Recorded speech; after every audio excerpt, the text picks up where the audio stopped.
तेलंगाना विधेयक राज्यसभा में आज होगा पेश। सोनिया गांधी ने सीमांध्रा को 5 साल के लिए विशेष राज्य का दर्जा देने को कहा।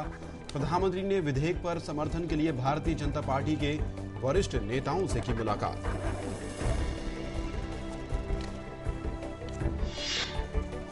भारी शोर शराबे के बीच राज्यसभा ने कल एक दिन में पारित किए 3 विधेयक। स्ट्रीट वेंडर्स विधेयक को मिली मंजूरी। अनुसूचित जाति जनजाति आरक्षण के मुद्दे को लेकर शोरगुल के बीच लोकसभा ने पारित किया अंतरिम बजट।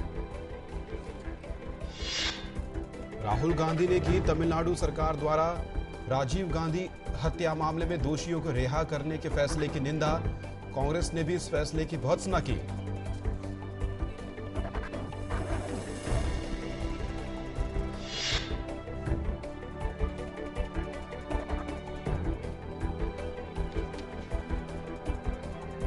झारखंड में वर्ष 2012 में हुए राज्यसभा चुनावों में विधायकों की खरीद फरोख्त के आरोपी जेएमएम की फरार विधायक सीता सोरेन की रांची की संपत्ति सीबीआई ने की कुर्क।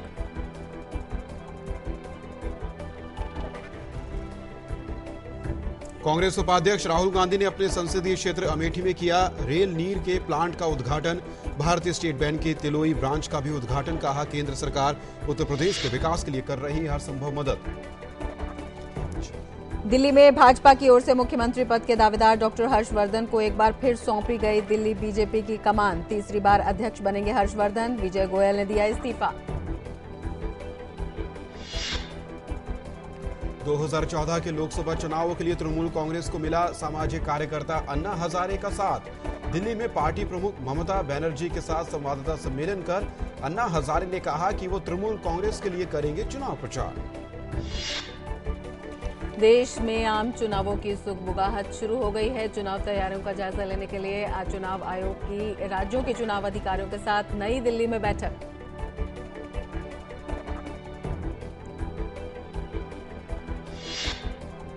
उच्चतम न्यायालय केंद्रीय शैक्षणिक संस्थानों में पिछड़े वर्ग के अल्पसंख्यकों के लिए 4.5% आरक्षण कोटा लागू करने के लिए अंतरिम आदेश देने संबंधी केंद्र की याचिका पर सुनवाई करने पर सहमत। आंध्र प्रदेश उच्च न्यायालय ने मई 2012 में आरक्षण कोटा किया था रद्द।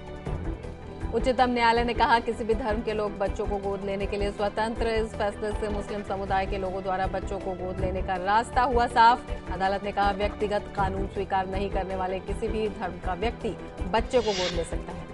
दिल्ली की एक अदालत ने 2012 में छावला में 19 वर्षीय युवती के अपहरण, सामूहिक दुष्कर्म और हत्या मामले में 3 युवकों को सुनाई फांसी की सजा। अदालत ने कहा कि आरोपी ने गहरी क्रूरता के साथ काम किया और आजीवन कारावास बिल्कुल अनुचित होगा। झारखंड के मुख्यमंत्री हेमंत सोरेन ने अपनी सरकार में कांग्रेस कोटे से मंत्री चंद्रशेखर दुबे को किया बर्खास्त। दुबे ने सोरेन को बताया था झारखंड के इतिहास का सबसे भ्रष्ट मुख्यमंत्री।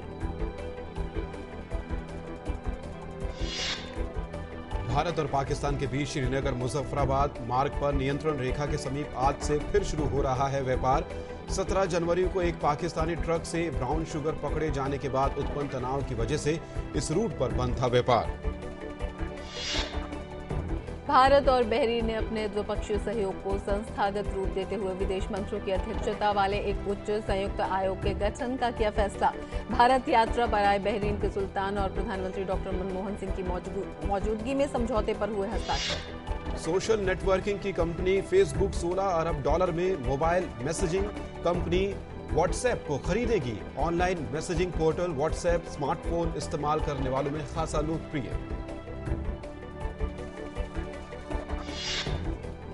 यूक्रेन के राष्ट्रपति विक्टर यानुकोविच ने हिंसा खत्म करने के इरादे से विपक्षी नेताओं के साथ संघर्ष विराम और बातचीत के लिए जताई सहमति। सेना प्रमुख को किया बर्खास्त। बीते 2 दिनों में राजधानी कीव में झड़पों में कम से कम 26 लोगों की हो चुकी है मौत। नाइजीरिया के उत्तर पूर्वी शहर बामा में बोको हरम आतंकियों की गोलीबारी में 47 लोगों की मौत। पिछले 4 वर्षों में जारी है सेना की कट्टरवादी संगठन बोको हरम के साथ लड़ाई।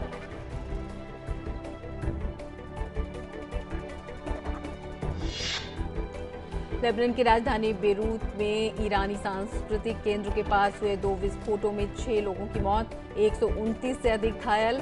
2 आत्मघाती हमलावरों ने दिया हमले को अंजाम। इजरायल फिलिस्तीन के बीच शांति समझौते की दिशा में अपने प्रयासों के तहत अमेरिकी विदेश मंत्री जॉन कैरी ने फिलिस्तीन के राष्ट्रपति महमूद अब्बास से की मुलाकात। अमेरिका पिछले साल शुरू हुई वार्ता को समझौते तक पहुंचाने की कर रहा है कोशिश। सोमदेव देवबर्मन $1 लाख इनामी ATP Delhi open tennis tournament के क्वार्टर फाइनल में पहुंचे। चीन के दाई वू पर 6-2, 6-2 से आसान जीत दर्ज कर बनाई जगह।